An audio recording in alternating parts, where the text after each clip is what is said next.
Well, good morning, Lanham Grace. It's good to be with you again. Starting to become a little bit regular. I get out here often. Might get more regular than things if some things happen. If you have a bulletin, I did ask Debbie and me a little half-page outline to help you follow along as we share our time together today.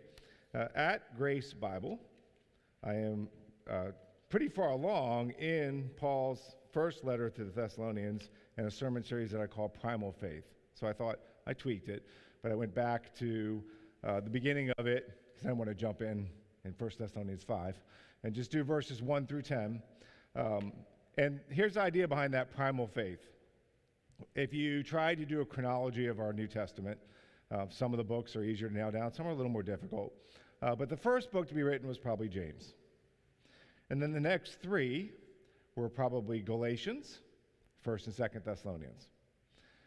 And so I've been working through Galatians. I know you guys went through James over the summer. And at Grace Bible, we've been working through Galatians, which we finished, and now 1st Thessalonians and 2nd Thessalonians. And so when you look at those very early books, you're getting a primal faith. Primal in the sense of relating to an early stage of development, essential, fundamental. And when you look at those four books, but especially these three letters from Paul, because he's the same author of all three of them, it's pretty amazing how much content was already in place in the earliest days of our New Testament.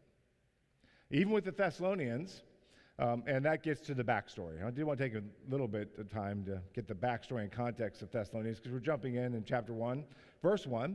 So what drove this letter? The backstory, if you take time later to look at it, for this letter is in Acts chapter 17. And Paul and his co-worker Silas went to the ancient Greek city of Thessalonica on their missionary journey. And after just 3 weeks there, so 3 Sabbaths, it could have been close to 4 weeks, but he was only there for 3 Sabbaths of telling people the good news. Many people became Christ followers in 3 Sabbaths. Because Paul would start in the local synagogue, so they meet on the Sabbaths, right? But trouble was brewing, because as Paul talked about the risen Jesus, then eventually local opposition started to spring up within like 3 weeks. It was spreading so quickly that then you get the reaction, the negative reaction. And the Christians in Thessalonica were accused of defying Caesar, who was Roman emperor, by saying there is another king, Jesus. That's in Acts 17, verse 7, if you look at that. So that's what they did with Jesus, right? The people that opposed him, they ultimately, he opposes Caesar. Right? That's not actually what Jesus or the apostles taught. They were very much like support Caesar, even when Caesar was Nero, which has very practical applications related to politics today. We like to support when our side wins. But for the apostles, Nero was the emperor, literally. But they were accused because that was a way to get Rome to act and to use their power to beat down opposition, was to get your opposition labeled as a threat to Caesar. They did it to Jesus, and they're doing it to the Christians. Opponents figure out, they're shrewd, the way to bring the most pressure to bear. So that led to this intense persecution because that started to get the attention of Rome and not in a good way. And so Paul and Silas were forced to flee because of persecution. So he has been there only for 3 weeks, maybe close to 4, 3 Sabbaths, and he was forced to flee. And what you find, and we won't look at these first today, is that Paul was very concerned about the Thessalonians. How good of a foundation, even if you're a master teacher, motivator, servant like Paul, how good of a foundation can you lay in 3 Sundays for us today? Okay? And he was doing stuff during the weeks too, but and then he's gone. And he's concerned about the church, and what he says later in 1 Thessalonians, again, we're not going to get this far today, is I tried to come back to you again and again. He makes it very emphatic the way he says it in that passage. Certainly I, Paul, tried again and again because he was so concerned about them, he kept trying to get back and just spend some time with them. And he just says this, Satan stopped us. There's a lot of theology, even in that verse, that sometimes in the short run, evil wins, and you have to be the kind of person who can pivot and accept that loss and find another way to, the way I like to say it, advance the ball of the kingdom. That's what you're here to do. That's what all of us are here to do. Right? Now, Paul eventually did what he so often did. He's like, well, I can't get there. Timothy. And you find out that Timothy did get there. That's a common theme in the New Testament. If Paul couldn't be there, he'd send Timothy. And Timothy brought back a good report, which is amazing because they'd only had those 3 weeks and they were being persecuted. So he finds out from Timothy that they were flourishing despite the intense persecution. And they had had 3 weeks of deep level training. The letter itself is written in 2 main sections. The first is to celebrate their faithfulness because, oh my gosh, you guys are thriving in the face of persecution with 3 weeks of teaching. But then the second is to challenge them. The second part of the letter, or challenge, is to keep growing, keep going on. Okay? So kind of the big idea, and remember the context, they are being politically persecuted,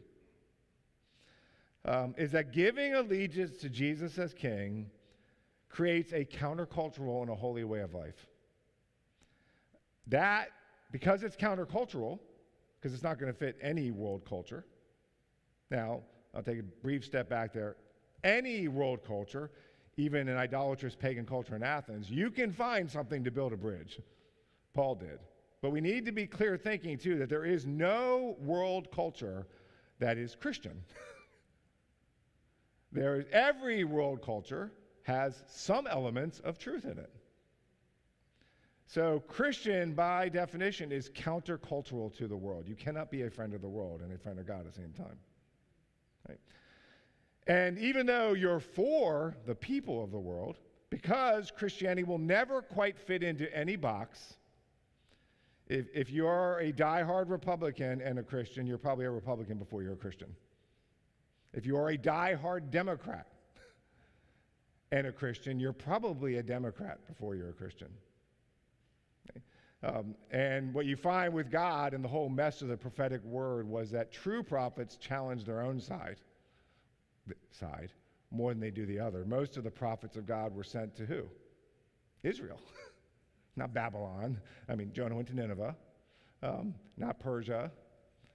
Not that they didn't have some ministry there, but they were overwhelmingly challenging the people that said they were the people of God.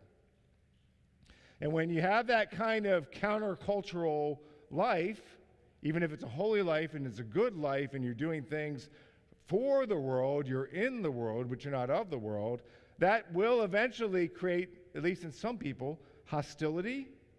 And you're challenged to meet that hostility with love and to meet that opposition with grace, with generosity, and with, this is the big one, forgiveness. And the Thessalonians, with 3 weeks of teaching, were crushing it. That is a challenge to us today. But that's primal faith. And that's these very early Christians. And as you look at that primal faith, I have a kind of a little format for you here. Primal faith in the terms of the deal. So you didn't ask for life. You didn't ask to be born where you were born. You didn't ask for your biological sex. You didn't ask for your ethnicity. You didn't ask for your genetics. You didn't ask for any of this stuff. Here's a little secret on a human level. Neither did Jesus. What could you have asked for before you existed? Okay, God just, through some miracle of grace and from a physics and mathematical point of view, probability, miracle of probability, through the nth degree chance, you were produced. Right? And you were produced, you exist, created in the image of God, but fallen. And so we're all born with this sense of oughtness. We all feel like ought, that there's something off about this world. It's not what it ought to be. And that oughtness haunts us and curses us, but it also drives us back to God and the story of Eden. And when we say, this is not the way it ought to be, God's like, you're right, it's not. But it is the way it is, and life is a gift, and you have to accept what is. That is the fall. Ought, Eden, creation. We're haunted by it. Is the fall. You're here, and you have things within yourself that are hostile to the life of God and hostile to your created purpose, and you can't beat them by yourself. But God didn't leave us in this. There is redemption. And in Christ and in redemption, you can do things. Whatever situation you find yourself in, you can be Daniel, sent to Babylon as a young boy, as a slave, basically. And here's the king who destroyed your home country, burnt your city to the ground, ransacked and looted your temple, and hauled you off into slavery. And because of gifts that you had, you were chosen to enter into his high-level training. You might have been castrated, because a lot of the people that went into that area were. We don't know that as a fact, but that might have happened. And here, Daniel, these are the terms of the deal. But I gave you life. And he accepts all of this. And the amazing thing about the book of Daniel is he is for Nebuchadnezzar. And it's sincere. That he is seeking Nebuchadnezzar's best interest. And Nebuchadnezzar's done all that to his tribe, his people, his country, him. But you are here to be an agent of redemption. And to accept the terms of the deal, forgive whatever you need to forgive, and get on mission, because there's what will be, and we are promised a restoration. And we are promised in the gospel that with Christ, that's the turning point. The way John says it is the darkness is already passing. Doesn't feel like it. Doesn't seem like it a lot of the time. But the darkness is already passing, and the true light is already shining. And we can't even imagine what will be. But we know that we already are sons and daughters of God. So we want to get, okay, yes, I'm troubled by things in life. I need to be more troubled about things in myself. I am not as I ought to be. But I am who I am. As Paul said, look, I murdered the church, and God made me an apostle, and who's equal to such a task, much less a murderer? But I am what God has made me to be. And Paul seemed to get that and just give his life to advancing the ball of the kingdom, redemption. It's like Paul says to Timothy, it's like a farmer planting his crops. And in Israel, you had two big rainfalls. An early rain, which you then tried to hoard every bit of that water that you could in your cisterns and things like that, and then make it through the long, dry, hot summer months, grinding it out, maybe as a church that's lost your pastor. And you're like, okay. And all you know is that if you quit, there'll be no blessing. Not here. I mean, God will still work with you. But you don't know, even if you do everything right, that the latter rains will come in this life. That's the farmer's quandary. Is he's out there grinding it every day, trying to string along his water from his cisterns and just hang on and pray that the latter rain would come. And some years it didn't. Most years it did. But you're just grinding it out and functioning as an agent of redemption because you don't know what will be in this life. You just know that you're called to be an agent of redemption. And if we are found faithful, and we just make it our mission to advance the ball of the kingdom, we don't know what will be. But it could be pretty amazing, even in this life. So that's primal faith. And the Thessalonians, with 3 weeks of teaching, were on mission. They were living on mission. So, primal faith, there's my introduction, embodies grace. Right? There's the dry desert ground, hoping for a latter rain, but you are drenched. It will be poured into your cup, pressed down, shaken together, running over. That you, because you are on mission with the only thing that you can control, which is you. You're not who you ought to be, but you're fallen. That's what is. But redemption is real. And so I can live on mission and live redemptively, and who knows what will be. I can be a channel's a blessing, right? In a dry and weary culture of God's water of life, because it's in us. And that's what we're trying to be. We don't know what we'll be in this life. It might end badly in this life. That's the thing we don't ever want to believe. All of us have a little bit of that prosperity gospel in us. That if I do everything right, I'll get a good earthly ending. I'm like, well, Isaiah got sawn in two. Jesus got nailed to a cross. We like to read the first parts of Hebrews 11. They shut the mouths of lions. They conquered nations. They got children back from the dead. Then we stop. But for some who were exercising that same faith and were commended for it, their earthly life ended worse. And then Hebrews says this one thing about that latter category. Of them, the world was not worthy. They didn't need an earthly result.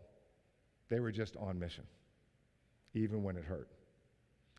And that's that all-in mentality that makes you a source of blessing to other people, even when they're a source of cursing to you. Isn't that what Jesus told us to be? Can I flash back briefly to September 11th, 2001? And the country got attacked. There's a very patriotic response to that, which is all admirable in and of itself. Everybody, I think, should love whatever country you're in. That's where God's planted you. God told the Jews when they're going to Babylon, settle down, seek its prosperity, seek its good. I know my plans for you. So they were told to love Babylon. Daniel obeyed that.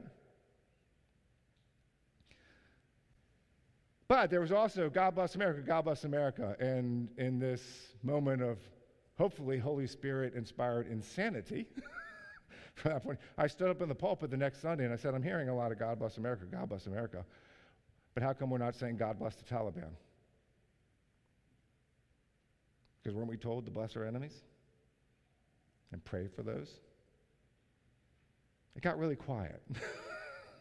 Kind of like it just did here. Now I finished the sermon, came down from the pulpit. I'm back where I have a post. I put myself at Grace Bible sign, greet everybody. I'm like, well, let's see how this goes. It went well. To the people of Grace Bible's credit, it went well. Because like, you know what? It's different. There's a difference between being a committed Christian and being a patriotic American. Or whatever other country you're from. There's a lot of overlap. But there's those key distinctions, which Jesus opened the Sermon on the Mount with in his Beatitudes. Bless those who curse you. Love your enemies. That's radical. That's countercultural. And it may not go well for you. It might not. I think it often does. We see miracles of provision and grace. But primal faith, essential faith, original faith. I had 3 Sunday school lessons and some worship services, and now the guy who planted the church is gone, and I'm thriving kind of faith, even though I'm being persecuted. It embodies grace. Primal faith also, and in that embodying of grace, prays for people. You see, we give thanks to God, right? For you constantly mentioning you in our prayers, remembering for our God and our Father your work of faith and your labor of love and your steadfast hope. So he's praying for them.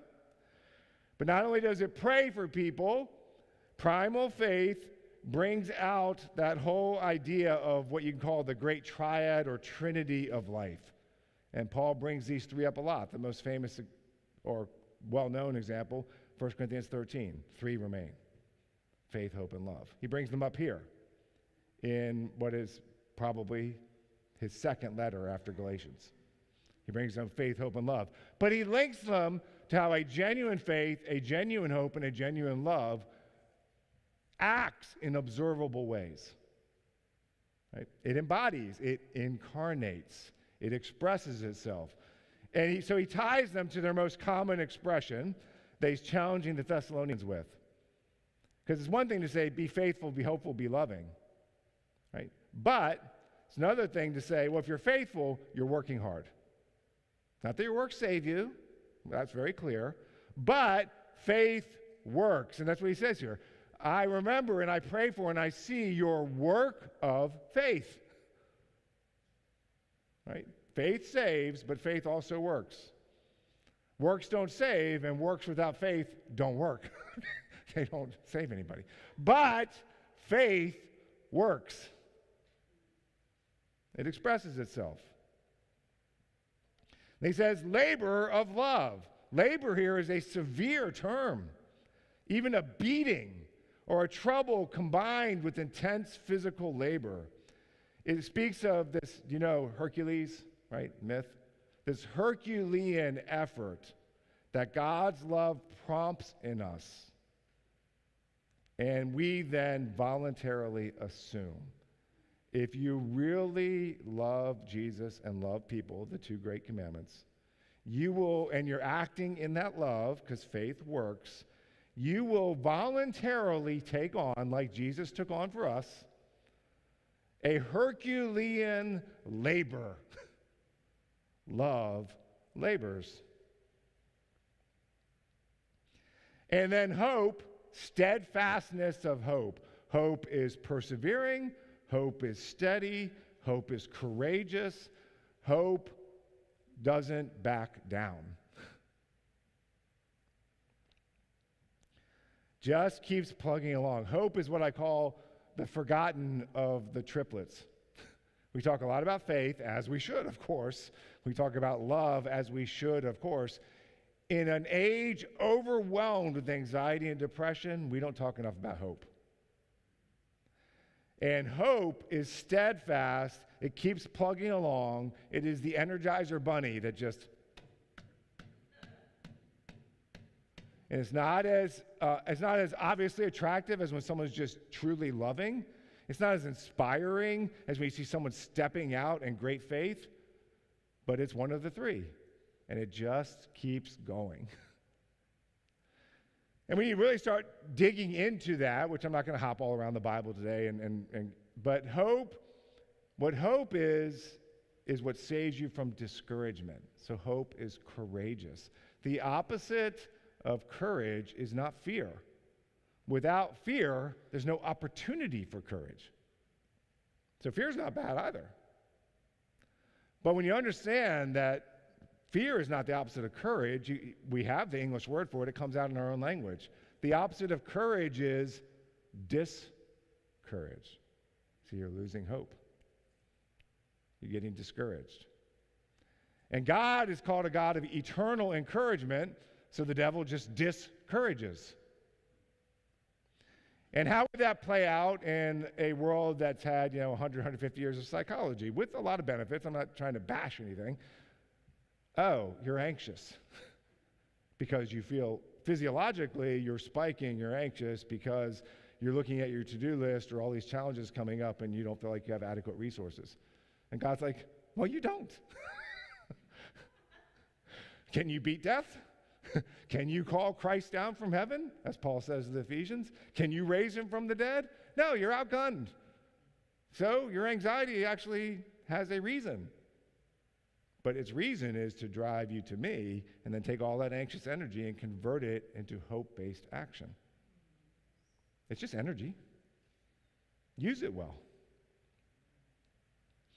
Keep plugging along. So it embodies that triad of life, but Paul here in Thessalonians unpacks that triad a little bit. Says, how do you see whether these things are going on? Well, is your faith working? Is your love laboring? Is your hope being courageous and battling back against discouragement? We can look at our world today and say, oh, our culture is increasingly without hope because they're anxious and depressed and discouraged. So that's our opportunity for a witness. But we got to manage ourselves well to do that. So primal faith, right, embodies grace, but primal faith also trusts God's choice. Here's what Paul says: "For we know, brothers loved by God, that he has chosen you, because our gospel came to you not only in word, but also in power and in the Holy Spirit, and with full conviction." First half of verse 5. Look, Paul writes more about questions of conscience and managing disputable matters in ways that don't stumble people and don't divide the church and don't move into legalism a lot. Then he writes about how election works. But boy, don't we love to debate election forever. And we divide churches and we stumble people's consciences and we do all these things. And Paul, where he does write the most about it, Romans 9, 10, 11, gets to the end of it and says, God's pastor beyond searching out. But if you don't land emotionally in this place of the mercy of God, just read the end of Romans 11. You haven't really tracked the biblical information and processed it in a heartfelt way that empowers you. Paul doesn't really get into it here so much as he's saying, look, I want you to have confidence in God's election, not human elections. God's choice, not human choices. And it is God doesn't actually make choices. Okay, we think about that because we're locked in time. But God he's present, so he's here, he's in time, but he's also beyond time. Right? So God is factoring in everything and makes a choice that resulted in Jesus coming when he did, how he did, with the lineage he had, and all these things. He could have gone to Sodom. Jesus says that. He could have gone to Tyre and Sidon. He didn't. God sent him. God elected. He chose that path. And we're supposed to land in a place where we have great confidence in that. And to recognize, if I'm a follower of Jesus Christ, nobody fully understands how all that works. I know that should be expressing itself in a faith that works, a love that labors, and a hope that's courageous and steadfast. But I have already hit the cosmic lottery. I'm a winner. An overcomer, if you want to use the Bible language, but that just means winner. And to the one who overcomes, you will inherit all this. Well, if you realize, I accept the terms of the deal, and you know what? I might be getting hunted by King Saul, but the boundary lines have fallen for me in pleasant places. There's a guy who said that. And so it trusts God's choices, and whatever horrible thing might be going on, let's go back to Daniel, your nation gets overwhelmed by Babylonian hordes and beaten down to the ground and destroyed, and you live to see it. That I accept the terms of the deal, and I'm here to be an agent of redemption. And that's what God's going to hold me accountable for. So, practical application. If you are an adult, we're not talking about children, adults in children's lives are there to not scandalize and offend and blow them up. But everybody in this room is an adult. If you are an adult, don't base your happiness and your mood on other people's choices. This is a little bit blunt, but grow up and become the agent and the steward that God chose you to be. Trust God's choice. Whatever is going on in your life, if we have anywhere close to a New Testament biblical idea of God, God has at least allowed it. And you're here to experience it and represent him in it and advance the ball of his kingdom. However complicated and crazy it is, that's pretty simple. Doesn't make it easy. It might be really, really hard, but it's pretty simple.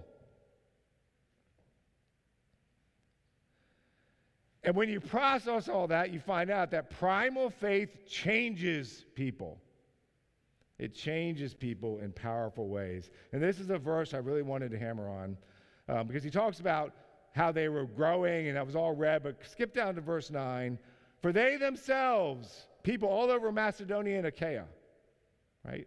They themselves report concerning us the kind of reception we had among you and how you turned to God from idols to serve the living and true God. That's kind of the big turning point. Primal faith changes people, right? And primal faith serves God. Now, when you talk about serving God, here's a quick thing I wanted to walk you around. Okay? 4 things. Right? There's a little square there. You can't see the square that well, maybe. I don't know why you can see it. But something comes up in our life. Oh, our pastor left and we're exploring a partnership with Grace Bible. And who knows where that might go. But we're going to explore it as far as we feel like God leads. Wait, I didn't want Eric to leave. And how's that going to affect me and my family? And whoa, those are all legitimate concerns. See, we start from this place of fear and threat. Fear is not bad. Michael the archangel fears God. It's usually bad for us because of how we process it. But this is happening so fast, it's that gut level response. And we tend to start with all the why nots. It's not just that decision, it's just I'm here and this happened, and so I'm not going to be bashful about it. We're both churches are trying to figure out what we're going to do. I have a meeting later today about it at my church. So, but that's that first response. It's human, it's understandable. It often expresses legitimate concerns that should be addressed, right? If you move beyond that, you start thinking about, oh, not only is how it's going to affect me, but how's this going to affect my family, my tribe, my culture, my people, and the things that I love. And those are what you call culture. Now, some of you might know who Assist is because they're partnering with your church. But here's what Assist says. Culture eats strategy for breakfast. It doesn't necessarily matter strategically how much this might just seem like all the pieces fit. Culture eats strategy for breakfast. So if you don't address those security and social concerns, good luck. Now, I add to Assist statement because I said nature trumps both. I'm going to get to that in a minute. But if you're trying to follow Jesus, you're like, okay, wow, this is kind of threatening. I mean, Jesus sometimes says it. Hey, you want to follow me? How's this for you? Pick up your cross. It's a little threatening. I mean, those people had lived to see crucifixions. They were living around that time. That wasn't just a 2,000-year-old symbol for them. They've seen people screaming in agonizing pain being crucified. It's not always that, but yes, there's that threat. And how about the social side of it? Oh, if you want to be my disciple, hate your father, mother, brothers, sisters. Now, he doesn't mean hate the way the devil hates, but if you put your tribe before the kingdom, that's your idol. And the Thessalonians turned from idols. Doesn't mean your tribe doesn't have value. It does. Everybody has value. But when you start really reading your Bible and reading about Jesus and reading the apostles who were eyewitnesses and taught by Jesus, and you start synthesizing all of that, you develop a strategy. Now, here's a classic example. You get some young buck. Name could be Eric, maybe. He's on fire for God. He takes the plunge. He blows up his life to go do this thing called seminary. And he comes to a church. And he's got all this strategy. And Eric wasn't like this. Okay, I'm poking fun, I'm just making it real. Because I know Eric, and I've known him for years. He wasn't like this. But you get a common thing in churches. So not Eric, but a young pastor comes in, steps into a church. Unlike Eric, he might be the least known person in the church when he gets there. Because he was brought in from wherever. And the church is like, we got a pastor.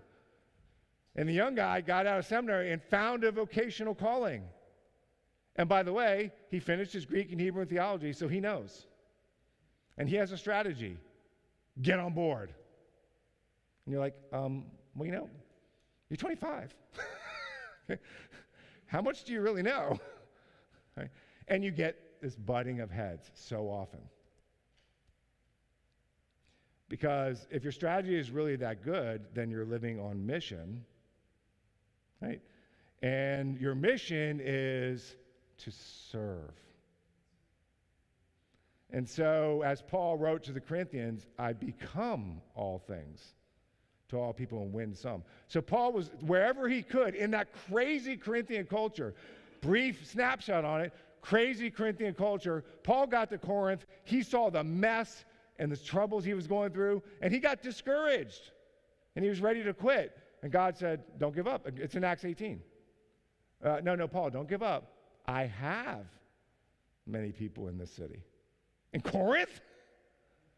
Yeah, in Corinth. And Paul's like, okay. I mean, Paul was a guy that lived on mission. So that was enough for Paul. And he got back in. And the Corinthians just chewed him up and tried to spit him out, but he wouldn't quit. And he just hung in there with them. So that's another example of this processing where Paul was like, wait. No, God, Corinth is a waste of time. That's a bad strategy, God. No. Go serve. And then the Corinthians taught Paul to empty himself and serve. Paul's not the master of that. Who's the one who, though he had all the glory of God and the perfect strategy, emptied himself and became a slave? That's Jesus. And by the way, he was crucified by his tribe, and his family, number one, thought he was insane. His father died probably when he was relatively young. Even Mary, she was very faithful and obviously most blessed of women, and she came to the foot of the cross. But there was one point where she came with the brothers to collect him. Okay, so Jesus is processing through all this so he can live on mission. That is serving God. We sat here and sang, "Be thou my vision." Such a beautiful hymn. But don't make me late for the football game. And I love football. Not as much as Randy, but I love football. The key is not to get on mission and then think, oh, I'm so smart and figured it out, so here's my vision. Stuff it. What's wrong with you? That's not the right way to lead. If I'm really living on mission, like, where do you feel threatened? What's your concern? Hey, you got a great culture. Wherever possible, we don't want to blow that up. Right? I will do whatever I can to accommodate your culture. I won't violate the law of Christ. That's how Paul talks to the Corinthians. But that's serving. And if we really get the mind of Christ, we don't hang on to the things that we glory in. He gloried in the glory of God. His glory was totally legitimate. But we let go of the things we glory in, not because of what we can do, but because if you really serve people and you empty yourself, what they can do. And they start moving around that square. And then you get all the way around to living on mission, and you're like, oh, that might threaten my personal security some. Yeah. It might. It probably will, because on some level, if you want to live a godly life in Christ Jesus, you will be, do you know the verse? Paul said it to Timothy. All who want to live a godly life in Christ Jesus will be persecuted. It's going to feel threatening sometimes. You might not actually get killed, but primal faith waits patiently for Jesus. Verse 10, and to wait, we're just living on mission, serving God, and waiting for his Son from heaven, whom he raised from the dead, Jesus, who delivers us from the coming wrath. Hope, patiently waiting, and just living on mission. That is primal faith that the Thessalonians got in 3 weeks and did it. There's a lot behind that. But hopefully we can all live on mission. Thank you for your time.